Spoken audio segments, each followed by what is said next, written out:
Ciao a tutti ragazzi, benvenuti in questo nuovo video. Per una volta non siamo in giro ma siamo qui a casa e ho fatto una storia su Instagram un paio di giorni fa dove mettevo una storia chiedendo di farmi delle domande per questo video appunto che sarà un Q&A e adesso vado a rispondere a alcune domande che ho selezionato, insomma le più interessanti. Quindi cominciamo subito con la prima. Piccola premessa però, le domande saranno in inglese, ve le traduco semplicemente io a voce e niente, cominciamo. Allora, quando ho iniziato ad andare in moto e perché? Allora io ho incominciato ad andare in moto a settembre 2020, c'è anche un post su Instagram che in realtà è il secondo post dell'account. Allora, come ho cominciato? Io insomma andavo sui kart a livello anche abbastanza alto, ho fatto l'italiano, l'europeo, il VSK, infatti vi lascio una foto del VSK qua sullo schermo da qualche parte e niente, però ovviamente come potete immaginare i costi erano altissimi perché si va verso la Formula 1 e quindi non può che essere altrimenti, e l'unica via per arrivare al monoposto sono i kart e quindi i costi, vi parlo di cifre folli. E allora dopo essermi trasferito a Malta per studi, insomma non ho avuto l'opportunità di girare col kart niente per un annetto, però nel 2020, quindi questo qua era ancora il 2019, nel 2020 sono tornato in Svizzera appunto e mi è arrivata l'opportunità insomma di provare questo Vale. È da un po' che ero lì che guardavo le moto, insomma video YouTube di altri creatori che andavano in moto appunto e niente, mi è piaciuto tantissimo. Allora sono andato a provare questa ovale e è andata bene subito praticamente, mi sono divertito un sacco e da lì è nata tutta la storia con la Moto 3, campione italiano e robe varie, insomma adesso siamo qui quasi 3 anni dopo e basta. Questa insomma è la storia di come comincio ad andare in moto e il perché. Non c'è un perché, mi piacevano le moto e quello che facevo prima si parlava proprio di cifre folli. L'altra domanda che è in inglese: ho delle superstizioni mentre vado in moto? Mentre vado no, perché penso guidare, se no mi schianterei. Però c'è un però, magari prima di salire alcune cose mi danno fastidio. Per esempio l'ultima volta ad Aragon mi è attraversato un gatto nero. Io non credo tantissimo in queste cose qua, però ho saltato una gara, ho distrutto la moto e l'altra gara insomma non l'ho proprio fatta, quindi insomma un weekend un po' sfigato. Quindi quella non è per forza una superstizione, però insomma non c'è niente che io faccia in particolare perché sennò non mi va bene. Però tipo per esempio salgo sempre dallo stesso lato quando parto dalla pit lane, vabbè. Però a parte quello non è che io abbia tante superstizioni, a parte delle cavolate alla fine. Che hobby hai? Mi piace andare a correre, allenarmi, però fa parte del mio allenamento e di quello che faccio insomma giornaliерmente, quindi diciamo tutti i giorni faccio questa cosa, lo faccio tutti i giorni, quindi alla fine non è che sia proprio un hobby dove mi ritaglio il tempo libero per farlo.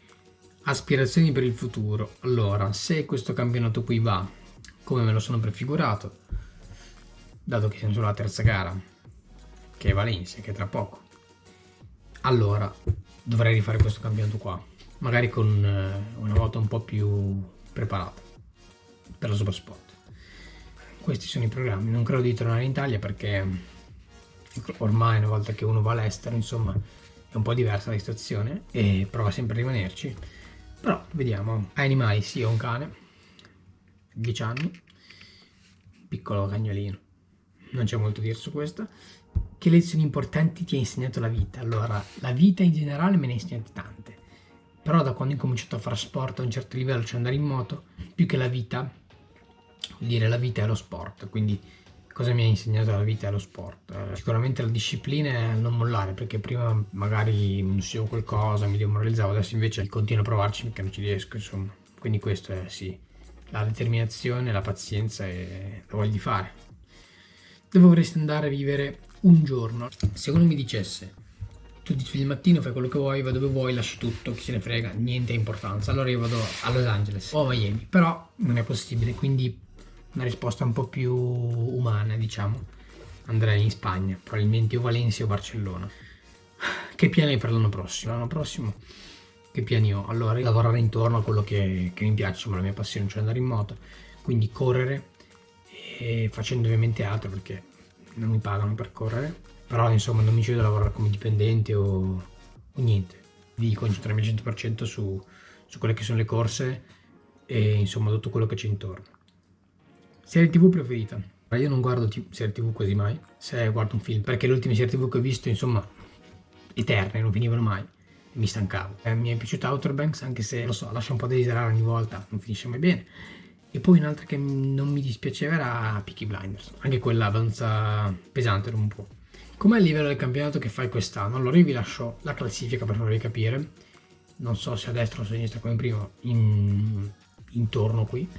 In blu c'è un puntino accanto a tutti quelli che hanno fatto il mondiale, sono almeno 5-6, e quindi il livello è altissimo perché i primi girano un secondo e mezzo dei primi del mondiale, e ovviamente differenza anche di moto e tutto, anche il regolamento è diverso, però super sport a grandi linee saremo a un secondo e mezzo dai primi del mondiale, quindi contando che c'è anche gente che ha fatto il mondiale, ha vinto anche gare nel mondiale, che corre ed è tra i primi 3, comunque non stravince, e il livello è molto alto. In inglese puoi far vedere il tuo casco. Allora adesso io ho il casco qui, ma ci sono anche altre robe che sono venute via. Allora adesso è rovinato perché sono caduto ad Aragon e l'ho un po' rovinato, però ecco qua, questo è il mio casco 2023, l'avete già visto tutti quanti ovviamente. E niente, praticamente vedete c'è il numero dietro 73, c'è ancora questo qua, il design vecchio perché l'ho cambiato, però ovviamente questo casco l'ho fatto iniziando, poi ho cambiato il design, l'ho fatto un po' più squadrato, però i colori sono questi qua. Dopo c'è la bandiera svizzera sopra, perché ovviamente io vivo in Svizzera e ci ho sempre vissuto, anche se non ci sono nato, e mi faceva piacere, diciamo, correre con la bandiera svizzera quest'anno, poi magari l'anno prossimo si cambia design completamente, non si usa nemmeno.